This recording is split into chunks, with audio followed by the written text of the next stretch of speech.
Thank you all for joining today. God has a word of comfort, and this is a verse that really has taken me through a lot of difficult times.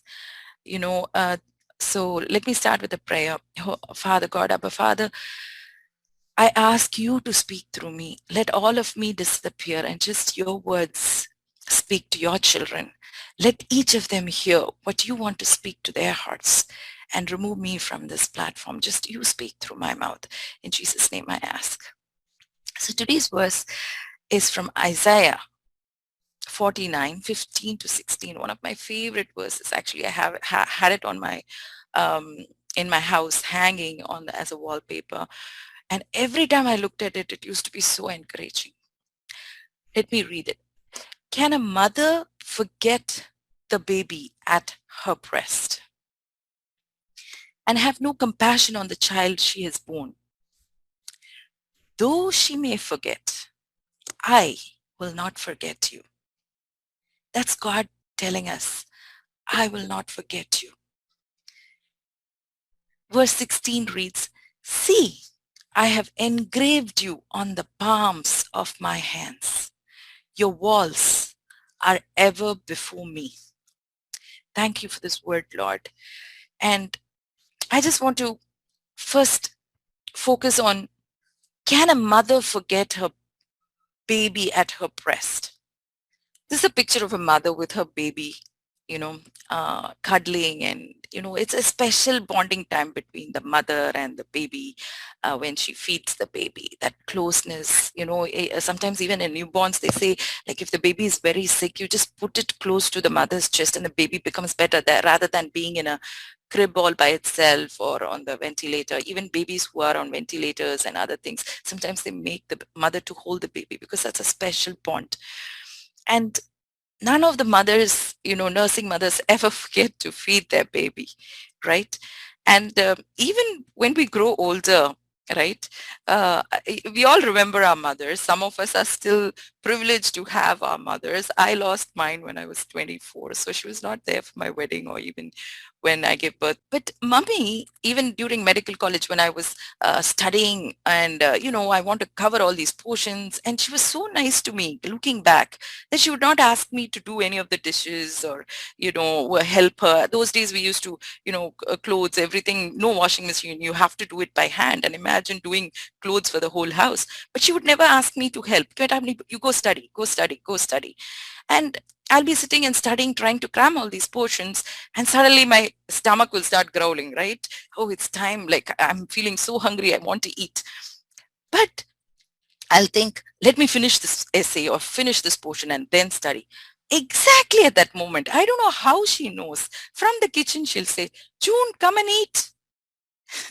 And I would always be surprised. How does she know that I'm hungry? You know, that is the heart of the mother. Here, God says, even if your mother forgets, I will not forget you. What a lovely word, right? What a lovely word from God saying that. Oh, Cindy, can you read that in Tamil? Tamil, it'll be very nice. ஸ்திரீயானவள் தன் கர்ப்பத்தின் பிள்ளைக்கு இரங்காமல் தன் பாலகனை மறப்பாளோ? அவர்கள் மறந்தாலும் நான் உன்னை மறப்பதில்லை. உள்ளங்கைகளில் உன்னை வரைந்து வைத்திருக்கிறேன். உன் மதில்கள் எப்போதும் என் முன் இருக்கிறது.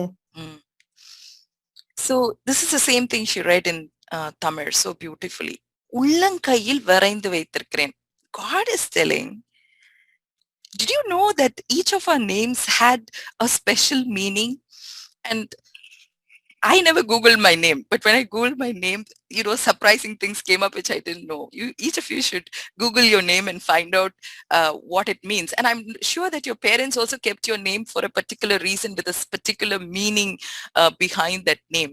And guess what? It's not your parents who chose that name for you. It is God who knew before you were formed in your mother's womb what you're going to be named. Name is a special thing that God has ordained for you. That is your name, all of it. Whatever your, Indians here in US, I have a hard time telling all of my names: Mary, Josephine, June, and my last name, it becomes very big. They chop and mince and tell all that, but still, each of those names are preordained, thought about by God, and He named you like that. And He says in this second half of that passage, I took this picture and put all the names that I could think of, all our classmates. He's saying, see, I have engraved you in the palms of my hands. So, Baigai, Ranjini, Posha, Annie, Rekha, Rajita, Rama, Merlin, Cynthia, Nandini, AJS, Rupa, Lata, Karthi, Padmaja, Ruth, June, Rupa, Usha Nandini, Usha, Karthi, Aaron, Padua, Gauri, Rekha, Rosie, Sangeeta, all these people are engraved. What does the word engraved mean to us? It's permanently written. It's permanently written. How sweet, no? How encouraging that is. In God's hands, our names are written. I always, whenever I see this verse, I used to imagine like this. I used to imagine when I see it on my wall hanging, see, I have engraved you in the palms of my hands. I used to think, is there a safe place in this world? What other place can be safe than the being inside the hands of our Father, inside the hands of our God who created us? That's the safest place. Yesterday we saw about He's the rock, He's the fortress. So like that, I feel like so safe inside the hands of our Creator. So God has each and every one of you and your families.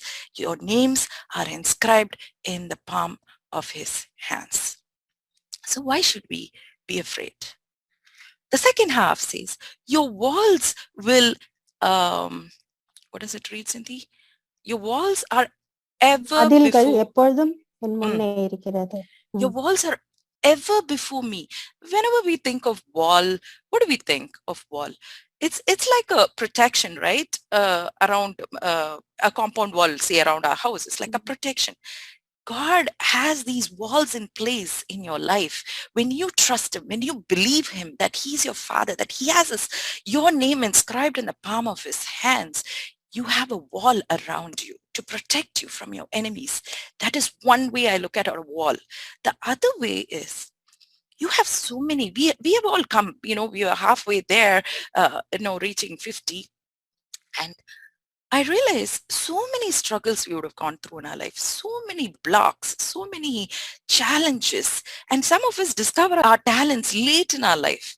What are those? Those are blocks in our life that God wants to break. God wants to break those walls, those barriers in your life, and wants you to become all He created you to be. Each of us have dreams. Each of us have potential. And so many things we wanted to do as a little girl, right? When we were hanging out in our school. All those dreams. Who put those dreams in your hearts? It's God who put those dreams into your heart. And in His time, girls, in His time, it will come to pass. I declare that in the name of Jesus. And I believe that for you and for me and for all of my family. Okay, He says, your walls are before me. So He knows when to protect you from your enemies. He knows what your walls and barriers are, and He's going to break them. In Jesus' name, I pray that. Okay, but today, even when I woke up today, I was meditating on these verses, and God specifically highlighted one word in my mind. And you know what that is? See. I was more focused on engraved in the palms of your hands, all that. But today God said, tell my people to see. Sometimes it's all out there, right? We know they're just facts. They're just hanging in walls or in the Bible, or somebody tells us those words. But God wants you to see it. You to see that your name is inscribed in the palms of His hands. And He tells you today, each and every one of you, உன்னுடைய தாய் உன்னை மறந்தாலும் நான் உன்னை மறக்க மாட்டேன். That's our word. Even if your mother forgets you, I, your Creator, will not forget you. Thank you, Lord, for this word. What an encouraging word from you. I really open up my heart with gratitude and thank you for this verse. It encourages us so much. It has encouraged me through life when I was lonely, when I was going through difficult times after the divorce, and when I was alone. And I'm sure all of us have gone through such difficult times in our lives. In those times and in the times to come, life is not a bed of roses. We will walk through valleys, but God says, even in that time, don't worry. I am there with you in the storms. I am there with you in the valley. So with that, Lord, I thank you for the protection, for the walls that you've raised around us, all these Fatima girls, around their families. Protect them against the virus and from any work of the enemy against their families. I bless them in your name. Amen.